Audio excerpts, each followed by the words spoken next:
Hello and welcome to another edition of Critical Q&A, the show where I answer your questions based on what you've sent me by email at AskChrisShelton@gmail.com. I think we've done a pretty good job now of transitioning over to me getting emails from you guys with questions, and I've been getting them into the queue and trying to pull some older stuff from the queue as well and keeping up with, or not keeping up, but trying to at least get to the questions that people send me as soon as I can. Anyway, it's first world problems.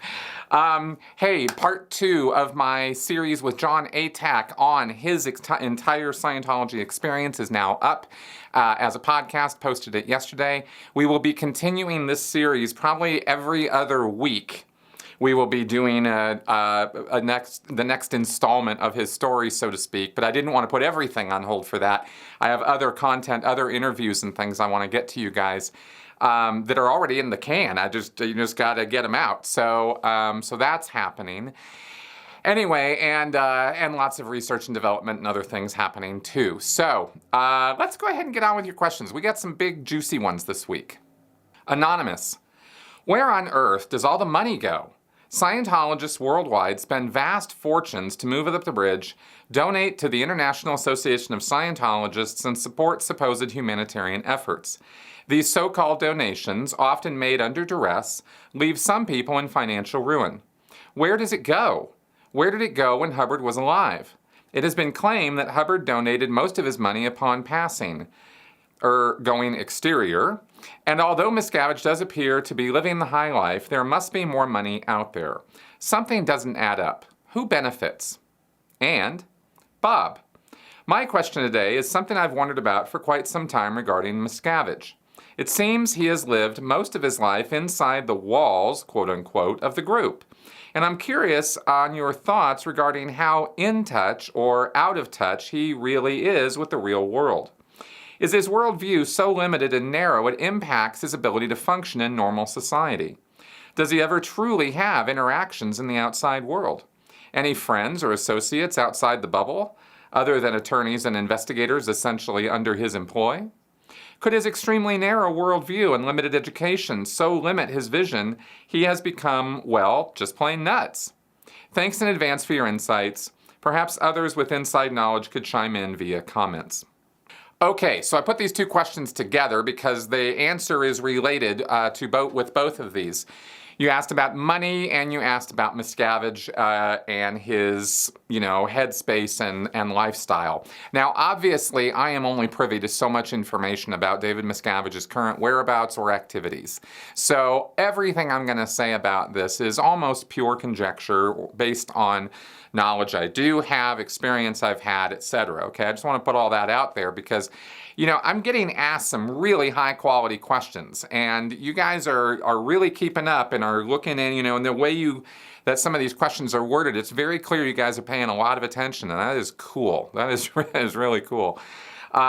So let's talk about this for a little bit. Now, money-wise, there is zero transparency with the Church of Scientology and its assets and reserves and money, except for these IRS filings that are called 990Ts, where I believe that is where they have put money into or earned money from hard stock materials, and things like that. I don't really pretend to understand how 990Ts work or how tax, brackets work or how tax income works or any of that stuff. I'm not going to sit here and pretend I understand any of that stuff because I don't. I'm not an accountant and I'm not pretending to be. I just know that this is how much the Church of Scientology has to report or be transparent about versus the whole big financial picture of what they have available to them and where they put that money. This is a direct consequence of the tax codes of the 501c3 specifically, which is nonprofit status for churches, religious tax-exempt organizations. None of them have to have any obligation to provide any transparency about their finances. And this, I think, obviously opens the door to potential criminal behavior and abuse. And human beings, being who they are going to walk right through those doors as fast as they possibly can. Not everybody, of course. I'm not trying to say that everybody is a horrible, awful person, but, there's enough who get close to these kind of things and things to happen, right? So in the case of Scientology, you have millions and millions of dollars coming into this organization on a yearly basis through the whales, the IAS donations, the building fund donations, as well as service sales. They make profit off of that, and material sales, which they have to reinvest back in to make the books, make the CDs, stuff like that. But I'll tell you, they've got so much in stock already. I mean, they've got a football field size warehouse that is just dedicated to holding the materials, the CDs they've printed, the books they've printed. They're all there, right? New materials they haven't even released yet are probably sitting there. So they've got a lot of stuff in stock too.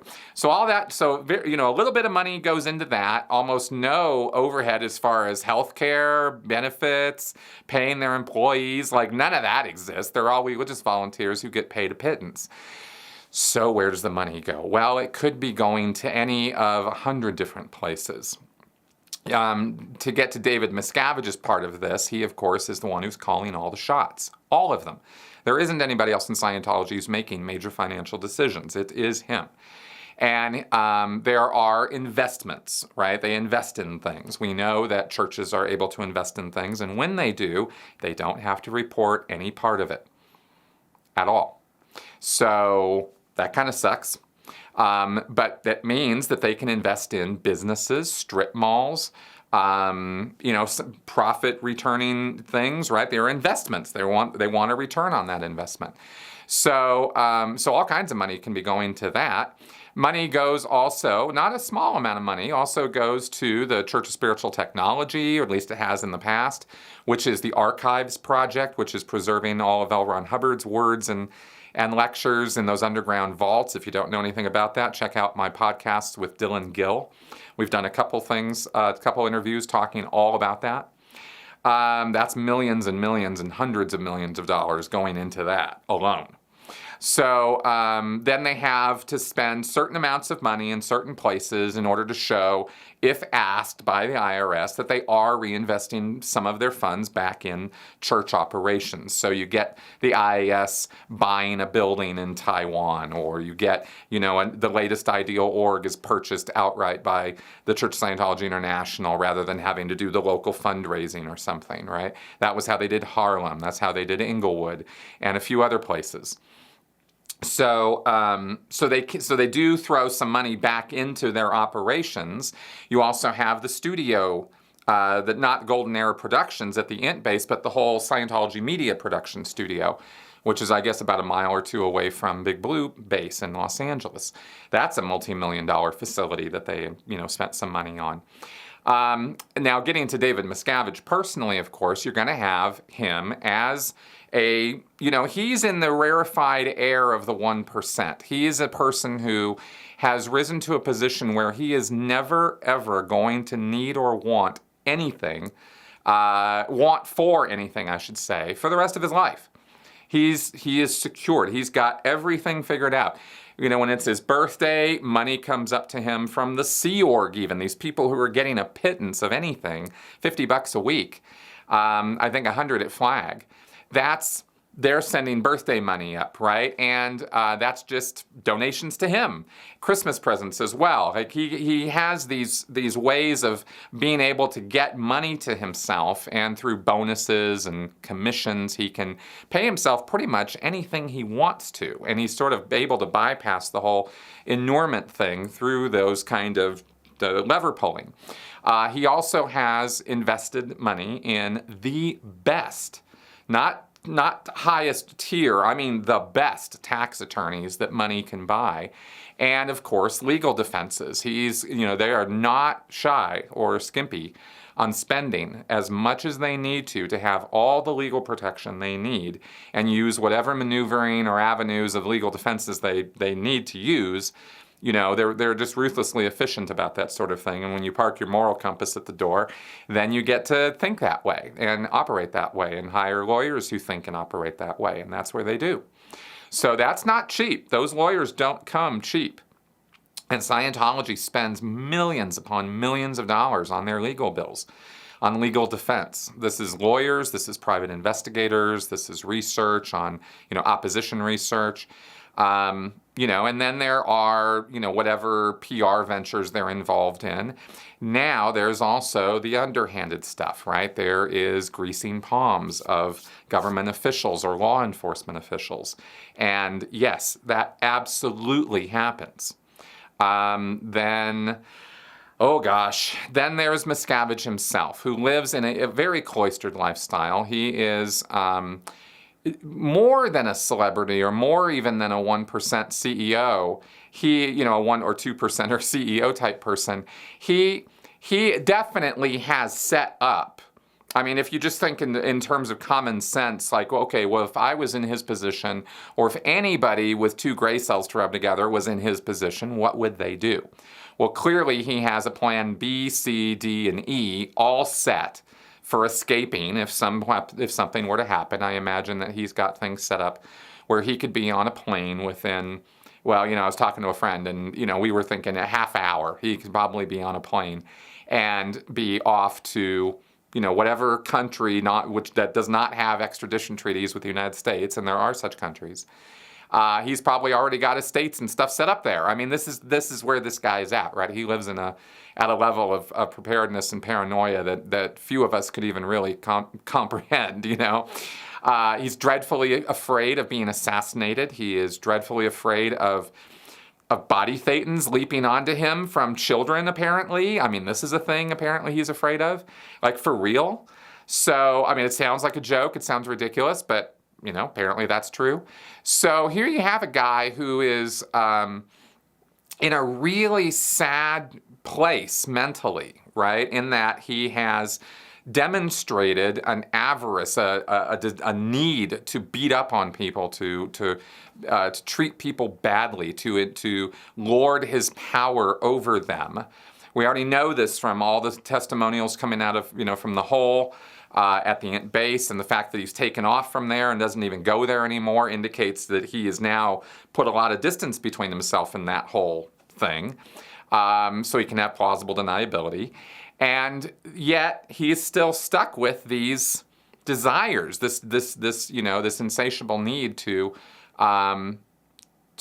be a predatory guy, to be the alpha, so to speak. So where does he find an outlet for that now? He's exiled his own wife even, right? I mean, he doesn't have anybody really close to him unless that's Tom Cruise. And after everything I've just described, I mean, what kind of place would Tom Cruise have to be in to hang out with this guy, right? I mean, it starts to, it's not, Tom Cruise not a good guy. So, okay, I imagine that Miscavige is probably now paying for the privilege of abusing people because he can't really trust all the disloyal SPs, the suppressive people who surround him on a daily basis trying to do in Scientology and do him in personally. He can't trust any of them anymore. So now he's got, hired bodyguards and a whole, this whole troop of people who follow him around everywhere he goes to see to his needs and protect him. And those are all, either loyal Sea Org or the best that money can buy in terms of private security. Okay, so that's his lifestyle. So it's sort of like he has to walk around in this fortress all the time, constantly afraid of everybody and everything around him, and yet he has this need that must be met from these people. Remember, I talk about cult leaders being in a codependent relationship with the followers. The followers need the leader, but the leader needs the followers too, and he has to experience that, which is why he has to go out on stage many times a year and talk to the teeming millions of Scientologists. And that's how he gets his sort of fix, I think, right? That, and maybe it's not beyond imagination at all that he might be going to, dungeons and stuff and paying for the privilege of beating people up. I mean, stranger things have happened, and worse, much worse things have been revealed about Scientologists and Scientology. So, this is all just conjecture. I'm not saying this is fact at all. I'm just saying, could be, how do you, you ask about, after all of this, has he become just plain nuts? I think he always was, to a degree, That's what I think. And I think Scientology and L. Ron Hubbard specifically made him that way. I think he had a tendency towards violence. He had the asthma thing too. He had a tendency toward, fairly temperamental kind of disposition, short-tempered, impatient. And Scientology just took and just blew up all of that. And L. Ron Hubbard fed him with a steady diet of indoctrination until he had the realization one day that power is assumed and he was going to assume it. And he just started taking over, and that was how he got to be in charge. So he is, to that degree, a self-made man, I suppose you could say, from a certain twisted point of view. But he's not capable of independent operation. He needs to have this group of people around him that serve him and validate him and are yes men to him and are sort of obsequious to him. He has to have that. So he's got those levels built around him. So anyway, I just kind of wanted to go into some of those things because, like I said, I'll stress again, it is a lot of pure conjecture, educated conjecture, but still that, because we can't know what Scientology is up to with its money. And we really don't have any idea what David Miscavige gets up to these days because he's so cloistered in that nothing ever leaks out. And that's the truth of where things are really at. But I hope my conjecture is useful or, at least mildly entertaining in some fashion, and that's where it's at. James Esposito. We know that agencies such as the FBI have infiltrated organizations in the past, and my question isn't if the FBI should, but if the FBI could. Do you think any law enforcement organization who had the financial means, which would be substantial, could infiltrate Scientology to obtain the necessary evidence to prove some of the criminal accusations that have been made? And if they could, what would be the best place to get in? Okay, people ask me about infiltrating Scientology, spying into Scientology, looking in on them from a law enforcement perspective, and, could this, should this, would this be done? Yeah, it probably has been done in the past. And then we have, of course, Ben and Mike, right? Or Angry Gay Pope, or these people who go around filming them all the time. And, how effective is that? Well, Ben and Mike were great for getting some inside footage into of what really goes on in a church out into the outside world. And all it took were a couple guys walking in with spy glasses. So not a super, complex, devious plan, right? It wasn't particularly necessary that it be deep planning in order to infiltrate and come out with some good information that shows some of the crazy that goes on. But if you really wanted to go all in, if you were serious about this, let's go ahead and talk about it. Here's my ideas on this. And anybody who's listening, and law enforcement in particular, please take note, because I'm not kidding about any of this, and I do think this would work. In fact, I think this is the only way it could work if you really, really wanted to do it. But it would be a time investment, because it's going to take time to build trust and rapport with the people in Scientology in order for them to believe that you are who you purport to be. Ben and Mike were climbing the ladder so fast, joining the Sea Org, getting, being gung-ho, getting involved so quickly that even the Scientologists, the Sea Org members, they were like, whoa, man, you guys are like unicorns. You're so amazing, right? Yeah, you don't want to be doing any of that. If you're going to go in and infiltrate Scientology, you want to go in at a slow, steady pace and just look and act like a normal person experiencing Scientology for the first time. And you'd even go in with some cover story about having read some things on the internet, not Xenu. Do not ever name drop Xenu, ever. And do not ever claim to any knowledge about advanced OT materials or confidential materials in Scientology, nor will you ever question David Miscavige or L. Ron Hubbard or their legitimacy. You do that, it's going to be alarm bells up one side and down the other, especially now. The church is so tense about, any criticism. They are so sensitive to it. that they will just immediately red flag anybody who comes in there saying that stuff. And so you want to be a model Scientologist, and that means going in as though you don't know anything, starting at the lowest level services, doing a communications class, doing the problems of work, personal efficiency seminar, right, which is like a 1 or 2 day deal, and then getting some Dianetics auditing like Ben did, right, and then climbing the ladder. But you know what? You don't have to film any of this stuff because you're not going to run into any criminality, crazy, wild, weird stuff on your first days in. This is like I'm talking about a month or 2 or 3 of like just steadily going in a couple times a week, doing your classes, doing your auditing, paying for it, of course, and maybe looking for, good avenues to get up the bridge and that sort of thing, and honestly appearing as though you are doing the procedures and following all the rules. And that you're gradually getting more and more excited, more and more involved in this, right? And at the beginning, it's going to sound and look very, not normal, but it's not going to be like this crazy town where everybody's beating up on each other or anything like that. You're not going to see any of that stuff at the beginning. You're not going to see it for a while. Because what you need to do is you need to gradually get all the way in to where they believe you are a dedicated, paying, full-blown Scientologist. You're all in. You're going to the events. You're happy. You're standing up. You're clapping. You're involved. This should probably be about 4 or 5 months investment where you're regularly there. You're showing up. You're expressing satisfaction with the services that you've been receiving. Nothing mind-blowing. Not, oh my God, holy cow, red is blue and black is white. No, wow, everything's so different now. Just slow and steady wins the race on this, okay? It's an infiltration. So you got to infiltrate, and you got to learn the lingo. You can go in knowing all this stuff, but once you start living it, it takes on a whole different meaning and a whole different level of importance and significance, and you're going to start learning about the language and how people relate to one another in the world of Scientology. And what you want to do is inch your way towards joining the Sea Org. You're never, ever going to get anything substantial out of Scientology unless you get to the upper levels. And that means joining the Sea Org. Now, again, by this point, you're really not, you don't have to walk around with spy cams and secret record everything. In fact, you don't want to do anything with any of that stuff. You don't want to give them any excuse to kick you out.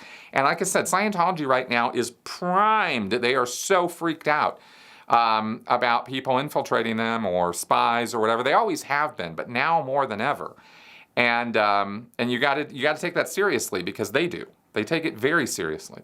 So anyway, point is gradually go through these services, get up to, get up to like through that purification program, through the objectives program. And this is going to be the rough part for the person who's doing it. Because you're going to have to sort of fake it through all this stuff because you do not want to get involved in actually running these processes that they're going to try to run on you in the auditing. That's where the psychological damage and mindfuckery comes from. And you don't want any part of that, right? So you want to somehow get a person who is actually going to understand what the auditing process is, what hypnotism is, and how to avoid it. Right, while looking like you're playing along and going along with it. And if you understand that the E-meter is just bullshit, and when it responds to something, you can just make up answers. Once you understand that, then the E-meter, all the mystique and mystery about the E-meter goes away, right? And you can actually kind of be in charge of what it's doing to a degree. You can't necessarily sit there and squeeze the cans when you want it to respond because the people who run the E-meters are trained to look for that sort of thing. There is a difference between, reactions coming from actual electrical resistance versus squeezing the cans, really obviously, right? A lot of the reactions on the meter come from micro changes in muscle tissue and micro changes in sweat. But you're not in control of that, right? So as far as the meter goes, you just kind of want to run with it in the sessions and just kind of go with whatever the auditor is sitting there asking you about.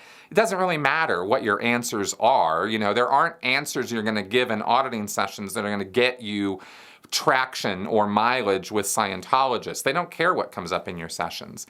As long as it's not, present time criminal activity, they will take issue with that. But otherwise, they don't care what the content of your stuff is, as long as you're not going crazy town and talking about how you were L. Ron Hubbard in your last life or something, right? Just keep it normal, mundane, regular people kind of stuff. Climb the ladder, get into the Sea Org. And then the road really starts, because then it's going to be at least a year before you can get up the line to get to the international headquarters or get to the rarefied air of David Miscavige's inner circle. That's more than a year, actually. That's at least a year and a half, 2-year investment, right?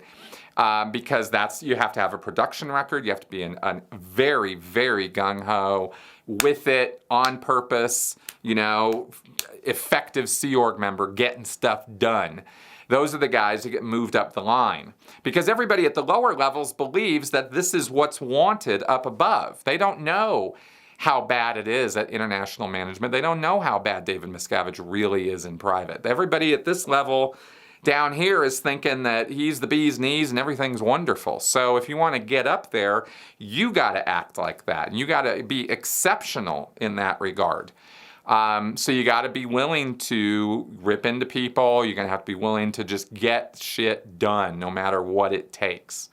And there isn't a fast road to that. You're just going to have to do the work and suffer on through getting yelled at and screamed at and all the other nonsense that you're going to have to experience as a Scientology Sea Org member, right? But and that's the point where once you're in, after you've gone through the EPF, the boot camp, right, and you've gotten onto a post and you're producing and you're rolling and you're going, at that point is when you start bringing the spyware and stuff in. Not before that. There's no reason to.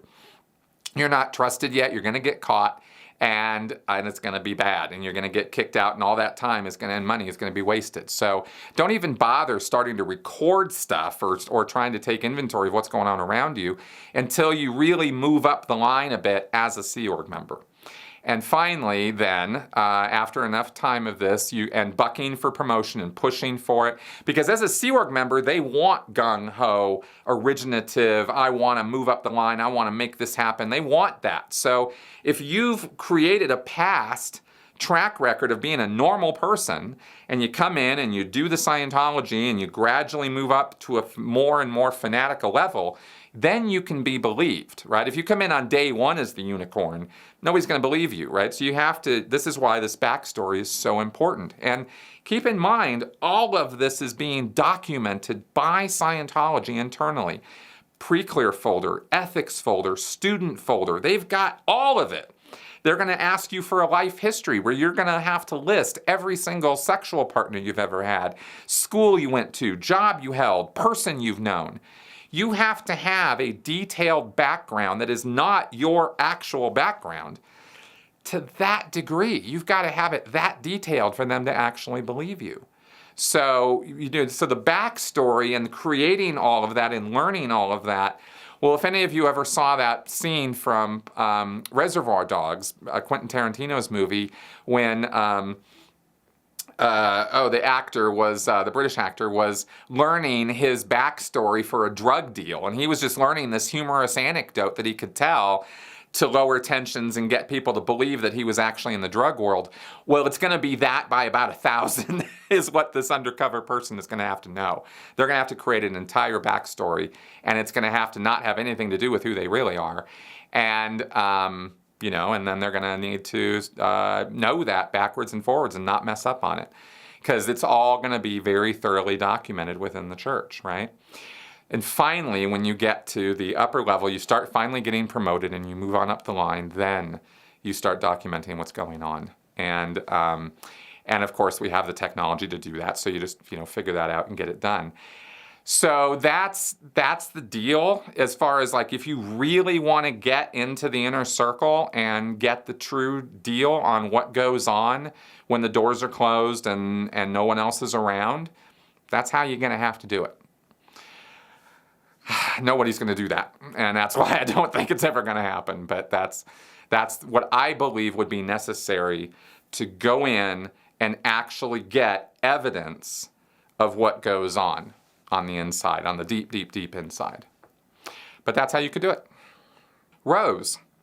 Without getting into any stories, I know what it is like to get out of situations and suddenly feel the freedom to think what I want, to form my own opinions, to not walk on eggshells, to not be afraid of reaction to my actions or lack thereof, and to be able to literally breathe without fear of any kind on any level.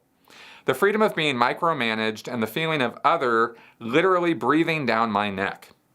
A lot of stories people have shared on your show, Leah's show, etc., have talked of not having outside contact or the freedom to just do what they want, when they want, or in some cases, what they can or cannot wear and eat.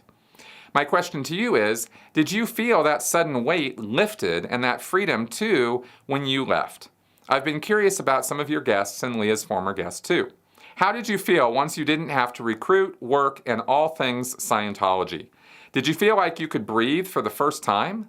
Did you have to unlearn, deprogram, detox in your own way, or through professional assistance? To me, it's a level of PTSD that everyone experiences. I'm always curious about how people coped after leaving or escaping their situations. Okay, so it was about 7 years ago now, around now, this time of the year, March, that I first started doing my deep dive into what Scientology was all about on the internet after having left the Sea Org. And it's been quite a journey since then. I've detailed it, in detail here on my channel. How I felt when I first got out of Scientology is, I guess the moment that I'm going to mark as that moment is the moment after I got off the phone with the senior INR PAC. That was his post title, the Senior Director of Inspections and Reports for the Pacific Base. I got off the phone with him after he told me that I had been declared a suppressive person. This was around December 17th or so of 2013. And after I got off that phone call, that was when the monkey was off my back. That was when the gorilla was actually off my back. I felt it. I felt it lift. And it was like a mass, like this dark cloud mass was on me, and it left. And if that sounds somewhat akin to Scientology success stories or something, well, that's the background I'm used to describing these kinds of things with. But that was how it felt, and it was a weight. It literally felt like a weight off my shoulders. Of course, it wasn't. I didn't really have this weight on my shoulders, but that's what it felt like. And I knew that I had hit a point of no return. There was no going back. I was declared. It was over. I had now formally gone through the mill, and I had been labeled, and the Church of Scientology was no longer going to have anything to do with me, at least on any kind of a social level, right? In any sort of like amicable way. And no Scientologist was ever going to talk to me again. And that was okay, because I mourned the loss of all of those people. I had already started earlier, of course, when I saw the writing on the wall. And that really sucked, but I also did not yet know, and what I learned over the coming months as I then started speaking out publicly under my own name, is how many people I had known over the years who had already left too. And that just added to the relief of, reconnecting with people who had been keeping their distance from me, or had not even known I was, out of Scientology until, they'd been keeping their distance until I got out. So that was unlooked for. I didn't see that coming at all. And I don't know what other words to use except the ones you've used, freedom, the relief, it was like a whole new world. And in many, many, many ways, that was actually the point where I hit the reset button on my life. I'd thought I'd hit it a year earlier, right, in leaving the Sea organization, and in many ways I had, but it was really getting free of Scientology. It was 2013 and everything that happened during it that really put my life on the course that it's on now. And I'm very, very happy that happened.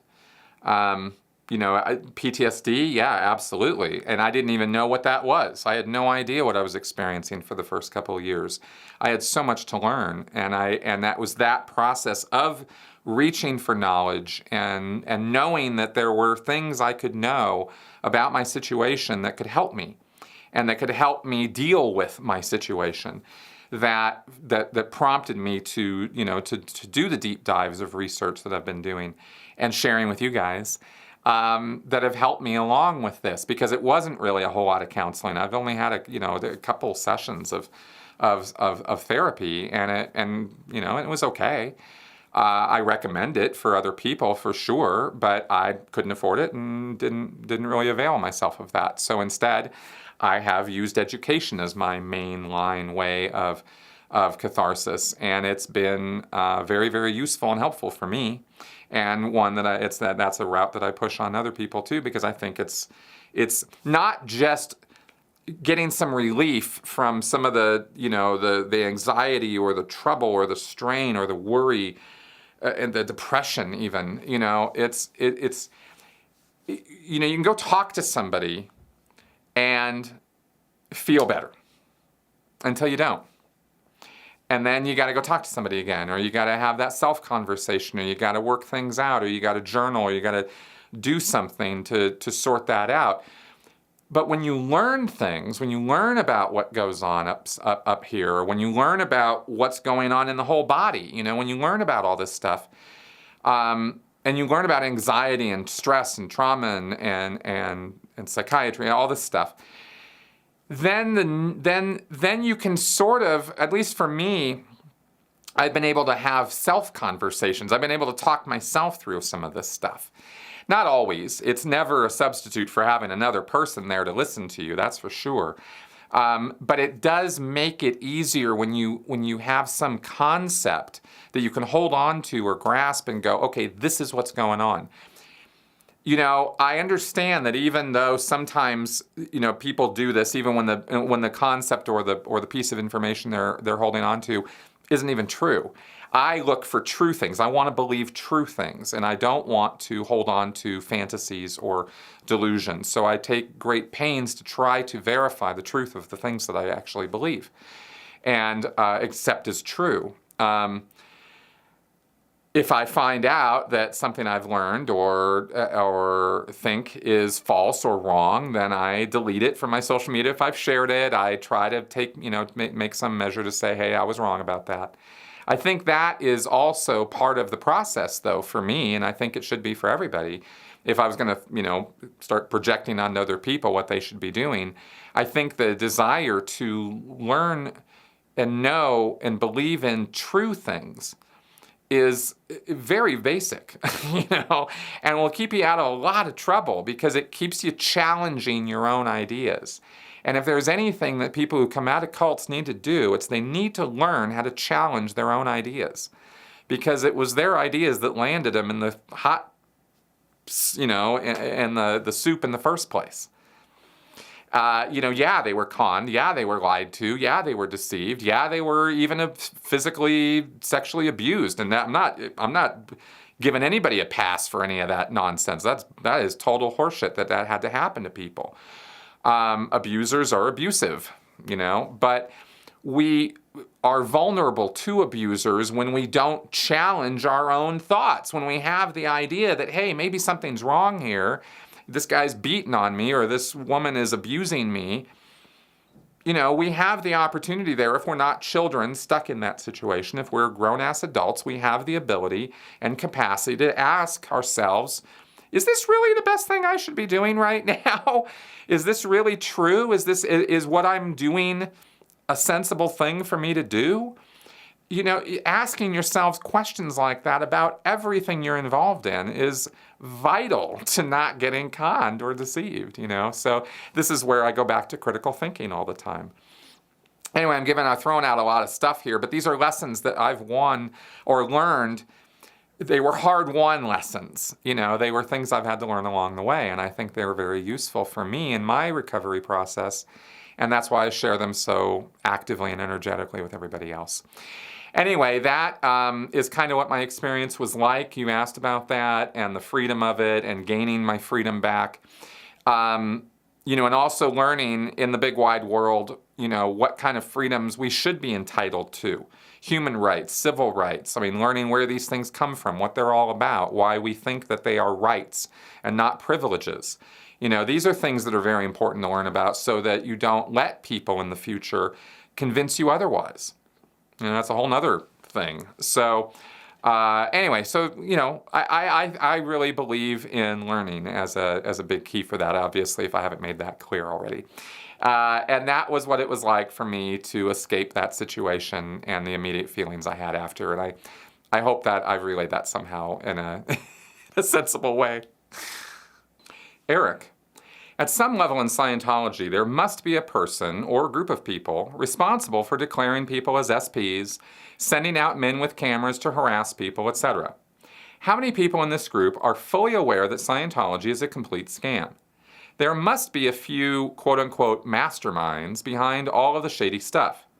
What does the church do to stop dissent among this group and those that work under them? Surely the direct underlings can't be made aware of the true reasoning for what they're doing, right?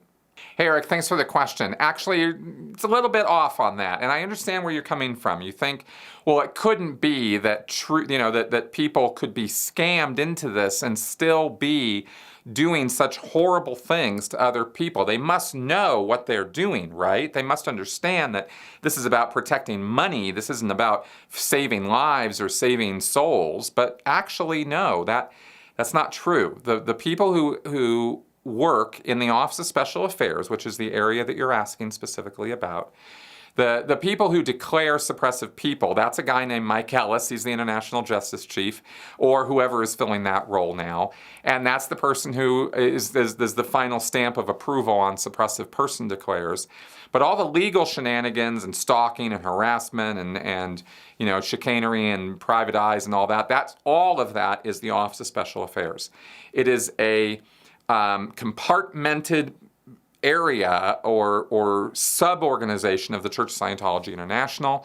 It is directly run by David Miscavige, who has a middleman as the commanding officer of OSA, and he oversees that area quite heavily.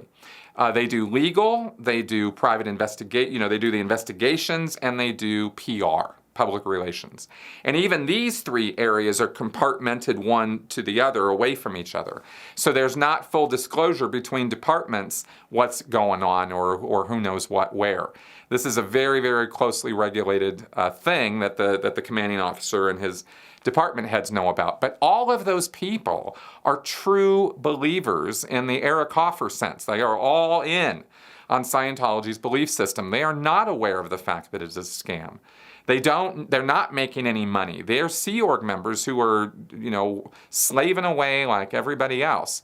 But they are the most fervent, fanatical believers of the Sea Org. You have to want to work in the Office of Special Affairs. You don't just get assigned there randomly because, somebody thought it would be a good idea. You have to want it. And if you don't want it, they're not going to put you there. So you've got people who go there who have some idea of what the Office of Special Affairs is about, and once they start there, if they're gonna stay, once they start learning about it, they got to be gung ho, involved, ready to go, right? They got to go. They want to go get those nasty anti-Scientologists, and they want to show us what's what.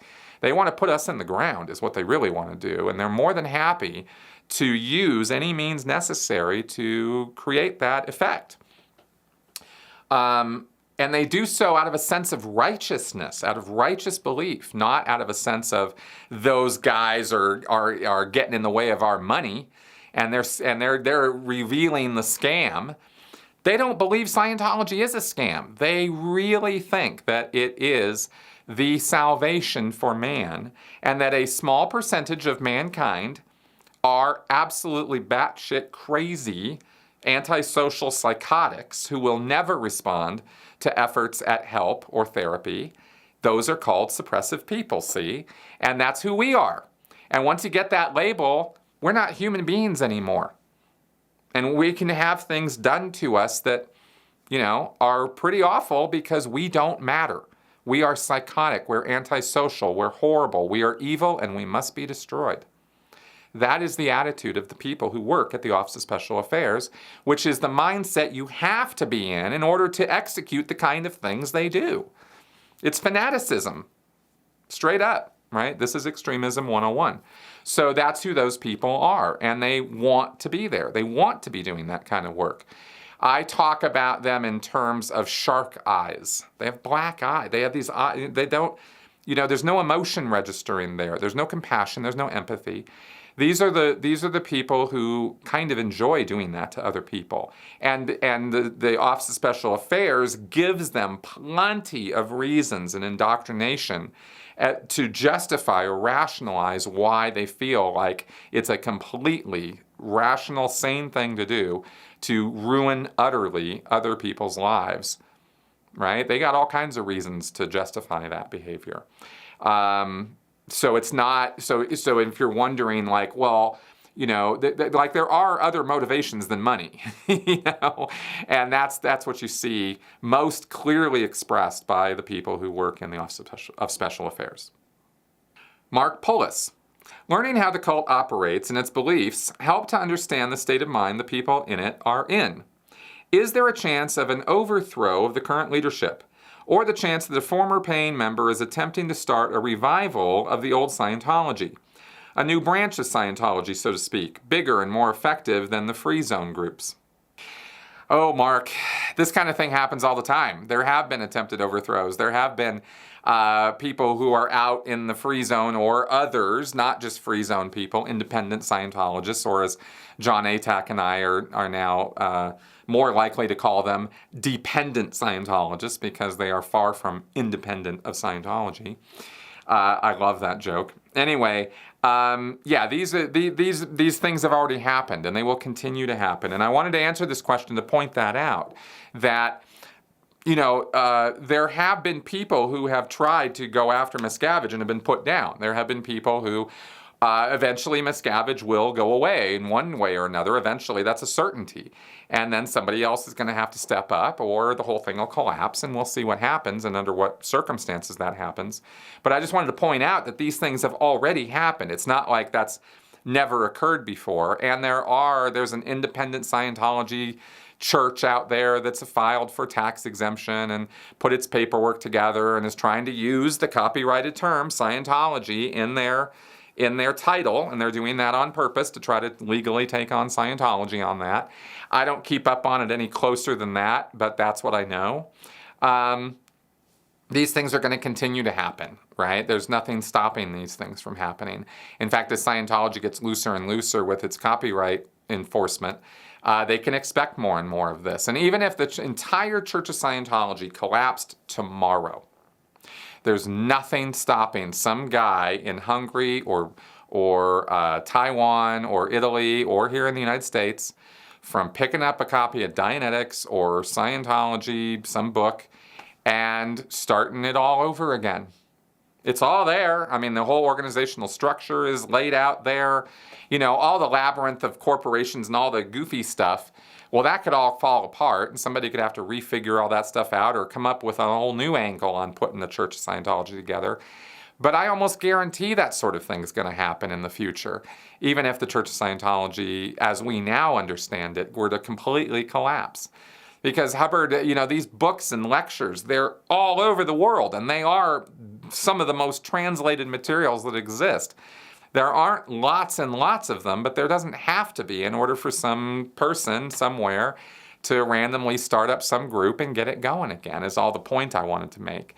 So, this is how these things happen. And Scientology has had, by the way, easily over 50, certainly maybe over 100, if not more, splinter groups over the years, over the 50s, 60s, 70s, 80s, 90s. I mean, Jesus, so many. People really don't quite get how ripped off Scientology has been. L. Ron Hubbard's ideas were almost all plagiarized, but he too was then plagiarized by Werner Erhard and the whole Landmark Forum nonsense. That's almost straight Scientology. Yeah, Landmark Forum. I'm not kidding, right? There are so many other MLMs and other groups that are not even religious in nature that use so much Scientology in them. I mean, if you guys, anyway, yeah, it's a lot, okay? Because people saw that Hubbard was making millions and they went, well, I want some of that action. And they figured out how to do it because, you know, the awful truth is it's not hard. It's not hard at all. And that is why we got a lot of work to do. Anyway, just wanted to throw that out there.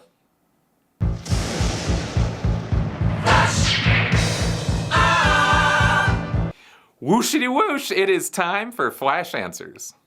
Michael Yoder, you talked about steak dinner as a wish while in the Sea Org.